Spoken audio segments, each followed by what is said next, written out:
Geography tutorial চ্যানেলে প্রত্যেক ভিউয়ার্সকে স্বাগত। আজ আমি যে বিষয়টি উপস্থাপন করব তা হলো প্রাথমিক ক্ষেত্রের অর্থনৈতিক কার্যাবলী হিসাবে কৃষিকাজ বা এগ্রিকালচার। কৃষিকাজের গুরুত্ব এবং বিভিন্ন ধরনের কৃষি প্রণালী সম্পর্কেও আমরা জেনে নেব। কৃষিকাজকে প্রাথমিক স্তরের অর্থনৈতিক কার্যাবলী বলার যথেষ্ট যুক্তিসঙ্গত কারণ রয়েছে, কারণ কৃষিকাজের মাধ্যমেই মানুষ তার প্রাথমিক চাহিদা অর্থাৎ খাদ্যের চাহিদা পূরণ করে। শিল্পকর্ম, ব্যবসা বাণিজ্য, পরিবহন, বিভিন্ন ধরনের অন্যান্য অর্থনৈতিক কাজ শুরু করার অনেক আগে থেকেই মানুষ উদ্ভিদ ও প্রাণী জগতের স্বাভাবিক বৃদ্ধির প্রক্রিয়াকে কাজে লাগিয়ে কৃষিকাজ শুরু করেছিল। তাই স্বাভাবিকভাবেই কৃষিকাজকে প্রাথমিক অর্থনৈতিক ক্রিয়াকলাপ বলা যায়। কৃষিজাত ফসলের উপর নির্ভর করেই বিভিন্ন ধরনের শিল্প, ব্যবসা বাণিজ্যের বিকাশ ঘটে। তাই কৃষিকাজকে ভিত্তি করে মাধ্যমিক বা সহায়ক ও পরিষেবামূলক অর্থনৈতিক ক্রিয়াকলাপ বিকাশ লাভ করে। সুতরাং এদিক থেকেও কৃষিকাজকে প্রাথমিক অর্থনৈতিক ক্রিয়াকলাপ বলাই যুক্তিসঙ্গত। বাংলায় কৃষি শব্দটি সংস্কৃত কৃষ ধাতু থেকে এসেছে, যার অর্থ কর্ষণ করা। কৃষিকাজের ইংরেজি প্রতিশব্দ এগ্রিকালচার, যেটি ল্যাটিন শব্দ ইগার থেকে এসেছে, যার অর্থ ক্ষেত বা ফিল্ড, এবং কালচার শব্দের অর্থ পরিচর্যা করা। সুতরাং এগ্রিকালচার শব্দের অর্থ ভূমি কর্ষণ বা চাষাবাদ করা। 1951 সালে বিখ্যাত সম্পদ সমীক্ষক অধ্যাপক জিমারম্যান কৃষিকাজের সংজ্ঞা দিতে গিয়ে বলেছেন, জমিতে স্থায়ীভাবে বসবাস করে মানুষ যখন উদ্ভিদ ও প্রাণী জীবনের স্বাভাবিক জন্ম ও বৃদ্ধির প্রসার ঘটিয়ে নিজের প্রয়োজন মেটানোর জন্য উদ্ভিদজ ও প্রাণীজ দ্রব্যাদির উৎপাদন করে, তখন তাকে কৃষিকাজ বলে। তবে এস.জে. ওয়াটসনের ভাষায় কেবলমাত্র মৃত্তিকার উপযুক্ত ব্যবহারের মাধ্যমেই কৃষি সীমাবদ্ধ নয়। কৃষির বৃহত্তর সীমার মধ্যে শস্য উৎপাদন ও পশুপালনও অন্তর্গত। রাষ্ট্রসংঘের খাদ্য ও কৃষি সংস্থা FAO এর মতে মৎস্য ও বনজ সম্পদের আহরণও কৃষিকাজের অন্তর্গত। এবার আমরা জেনে নেব কৃষিকাজের অর্থনৈতিক গুরুত্ব। প্রাথমিকভাবে কৃষিকাজ যে কোনো দেশের অর্থনৈতিক উন্নতির বুনিয়াদ। এ কারণে কৃষির অর্থনৈতিক গুরুত্ব অপরিসীম। মানুষের জীবন ধারণের জন্য অত্যাবশ্যকীয় দ্রব্য হল খাদ্য ও পানীয়, বস্ত্র এবং আশ্রয়। কৃষিক্ষেত্র থেকে মানুষ জীবন ধারণের এই মূল উপকরণগুলি পেয়ে থাকে। মিশ্র কৃষি ব্যবস্থায় উন্নত পদ্ধতিতে পশুপালনের জন্য পশুখাদ্যের যোগানের ব্যবস্থা হয়।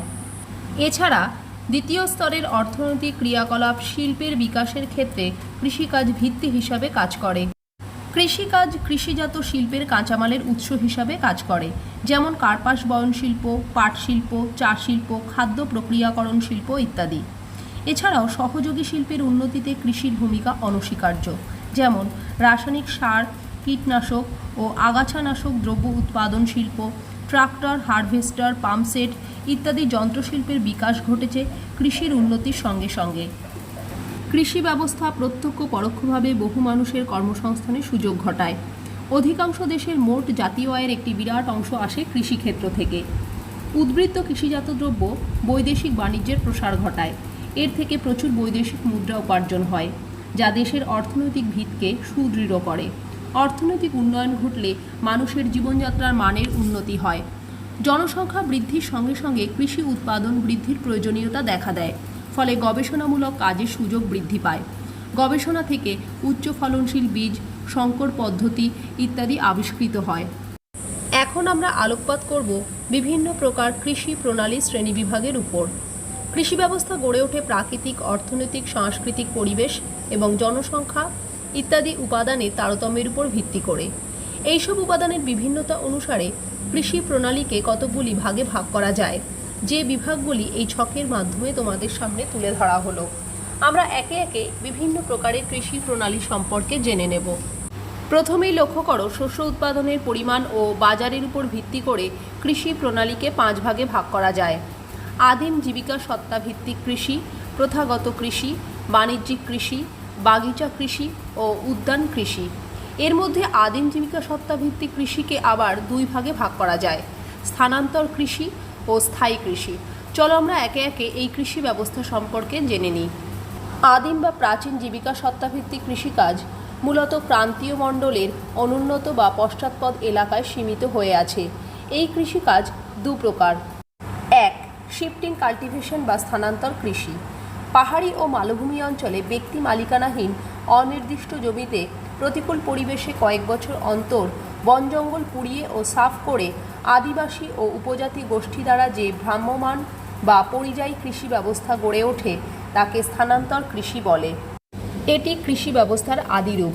ক্রান্তীয় বৃষ্টিবহুল জলবায়ুর অন্তর্গত আফ্রিকার কঙ্গো প্রজাতন্ত্র, ক্রান্তীয় দক্ষিণ ও মধ্য আমেরিকার ব্রাজিল, ভেনেজুয়েলা, দক্ষিণ পূর্ব এশিয়ার Bharat, Bangladesh, Sri Lanka, Malaysia, Indonesia, Thailand, Philippines প্রভৃতি দেশে আদিম উপজাতিদের মধ্যে স্থানান্তর কৃষির প্রচলন রয়েছে।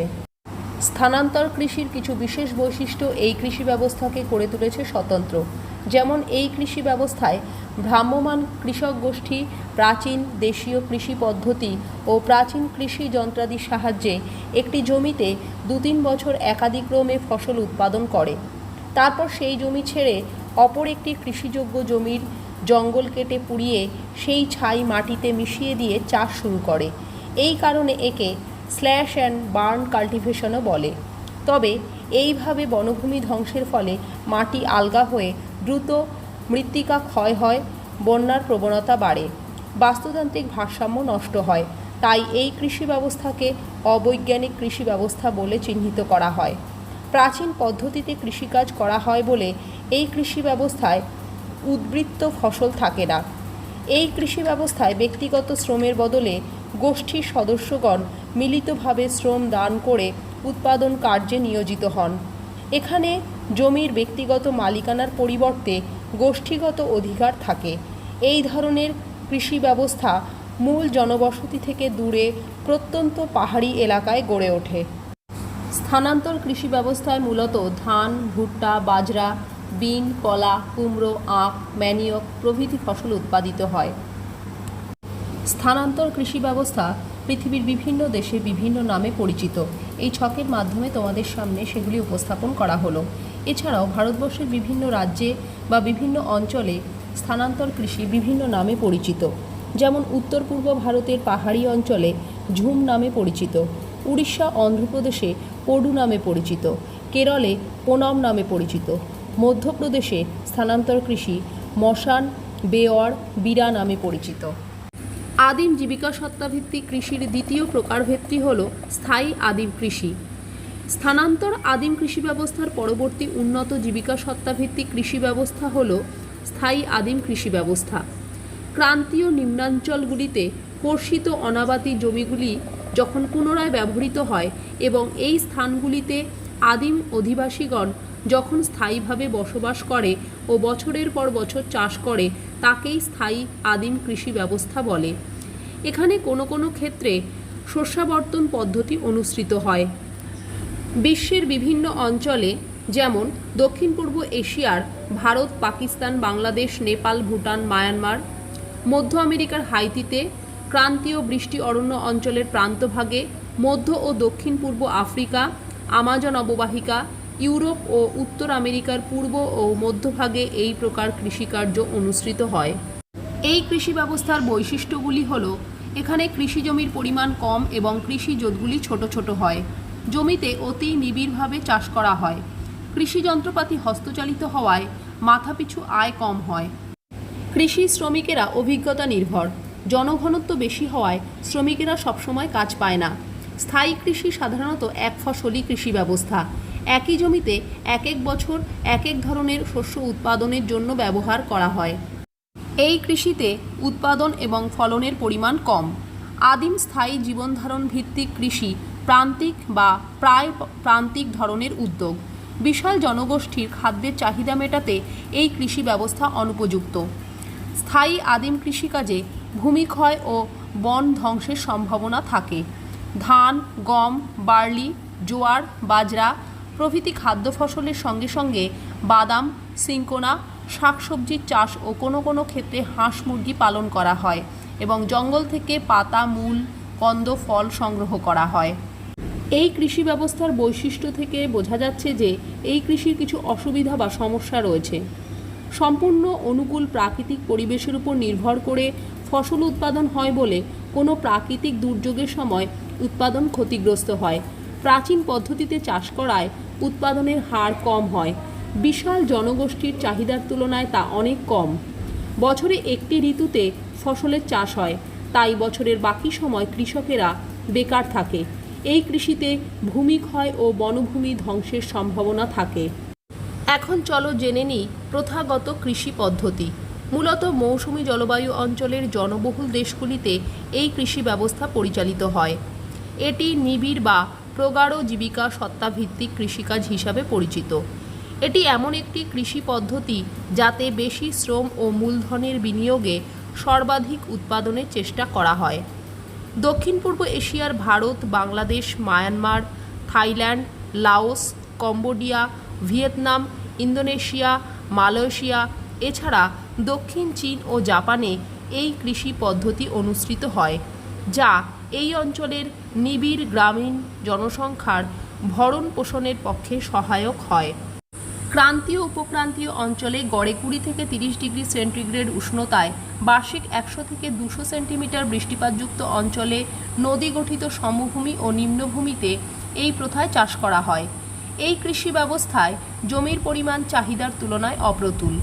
অঞ্চলগুলি ঘনবসতিপূর্ণ হওয়ায় ব্যক্তিগত মালিকানাধীন ছোট ছোট কৃষি জোটগুলিতে মূলত হস্তচালিত যন্ত্রপাতি ও মনুষ্য শ্রমের উপর নির্ভর করে উচ্চ ফলনশীল বীজ, সার, কীটনাশক, কোথাও কোথাও শস্যাবর্তন পদ্ধতি অবলম্বন করে একই জমিতে বহুবার ফসল ফলানো হয়। জনসংখ্যা বেশি হওয়ায় মাথাপিছু ফলন কম, ফলে বাণিজ্যের জন্য উদ্বৃত্ত ফসল প্রায় থাকে না। এখানে প্রধানত ধানের চাষ হয়। এছাড়া গম, ডাল, সবজি, ফল, আলু, যব, মিলেটের চাষও করা হয়। এই কৃষি ব্যবস্থার মূল সমস্যা হলো জনসংখ্যার চাপ প্রচুর হওয়ায় মাথাপিছু উৎপাদন কম, ফলে উদ্বৃত্ত ফসল থাকে না। কৃষকের ছদ্ম বেকারত্ব দেখা যায়। কৃষকের আর্থিক সামর্থ্য না থাকায় কৃষি ব্যবস্থা মূলত মনুষ্য শ্রম নির্ভর। আধুনিকীকরণ যথেষ্ট হয়নি। এবার জানব বাণিজ্যিক কৃষি বা কমার্শিয়াল এগ্রিকালচার।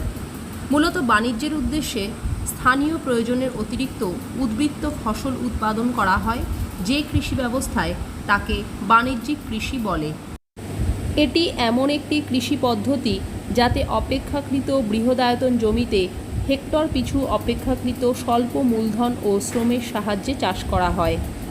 এই কৃষি পদ্ধতি দেখা যায় মধ্য অক্ষাংশের নাতিশুষ্ক অঞ্চলে। আমেরিকা যুক্তরাষ্ট্রের উত্তর ডাকোটা, মন্টানা, মিনেসোটা, ওয়াশিংটন, কানাডার ম্যানিটোবা, দক্ষিণ আমেরিকার আর্জেন্টিনা, অস্ট্রেলিয়ার মারে ডার্লিং অববাহিকা, পশ্চিম রাশিয়ার দক্ষিণাংশে, ইউক্রেনে ব্যাপক হারে বাণিজ্যিক কৃষি পদ্ধতি দেখা যায়। বাণিজ্যিক কৃষি অঞ্চলে একটিমাত্র ফসলের উৎপাদনে বিশেষীকরণের ঝোঁক দেখা যায়। অধিকাংশ কৃষি খামারেই গম প্রধান উৎপন্ন ফসল। এই কৃষি পদ্ধতিতে মূলত বাণিজ্যের উদ্দেশ্যে আধুনিক কৃষি যন্ত্রাংশের সাহায্যে উচ্চ ফলনশীল বীজ, সার, জলসেচের দ্বারা বিশালায়তন জমিতে একটি বিশেষ ফসলের উৎপাদনের উপর জোর দেওয়া হয়। এই অঞ্চলগুলিতে জনঘনত্ব কম হওয়ায় চাহিদা কম এবং মাথাপিছু ফলনের পরিমাণ খুব বেশি, ফলে প্রচুর উদ্বৃত্ত ফসল পাওয়া যায়, যার ফলে এখানে কৃষিতে বাণিজ্যিকীকরণ ঘটেছে। এবার আলোচনা করব বাগিচা কৃষি বা প্ল্যান্টেশন এগ্রিকালচার। বাণিজ্যিকভাবে বৈদেশিক মূলধন ও সংগঠনের সহায়তায় প্রধানত দেশীয় শ্রমশক্তির সাহায্যে যে কৃষি ব্যবস্থা গড়ে উঠেছে তাকে বাগিচা কৃষি বলে।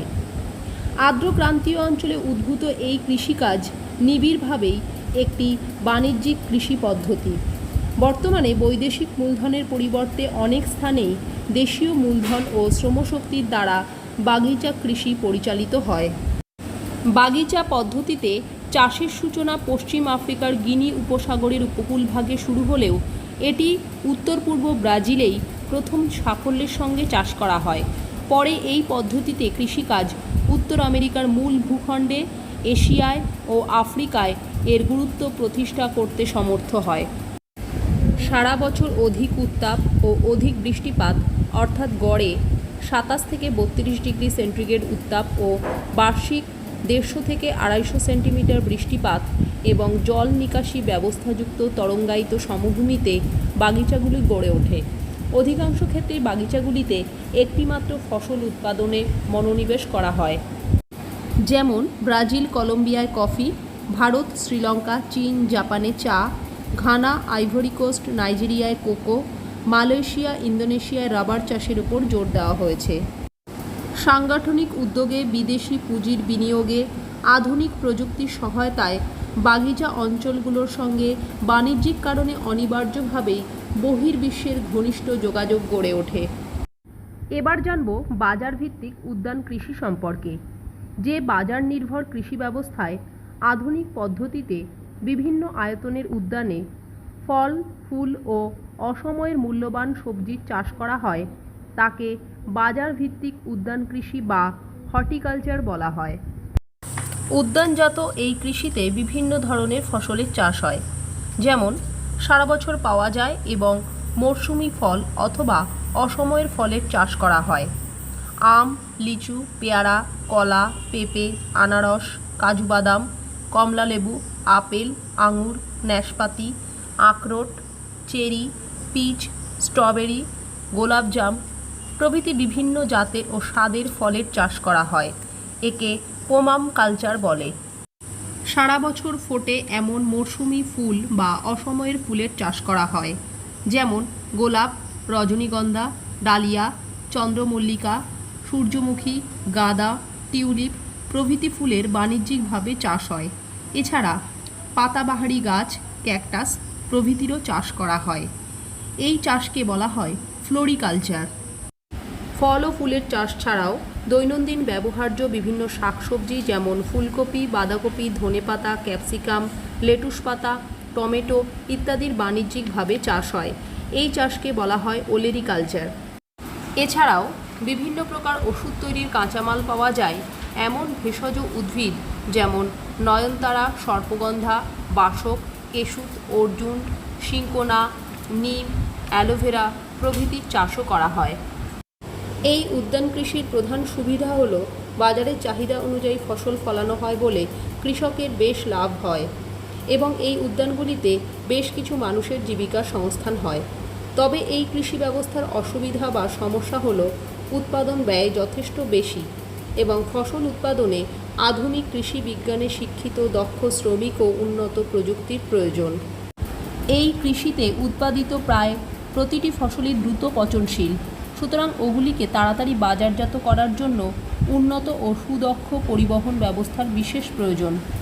অধিকাংশ ক্ষেত্রেই উৎপাদিত ফসলসমূহ ট্রাকে করে নিকটবর্তী বাজারে পাঠানো হয়, তাই এই চাষের অন্য নাম ট্রাক ফার্মিং। তাহলে এই ভিডিওতে আলোচিত কৃষি প্রণালীগুলি সম্পর্কে তোমরা অনেক তথ্য জানতে পারলে। আজকের আলোচ্য বিষয় থেকে তোমাদের জন্য রইল একটি ওয়ার্কশিট। 1. কৃষিকাজের সংজ্ঞা দাও। কৃষিকাজের অর্থনৈতিক গুরুত্ব লেখো।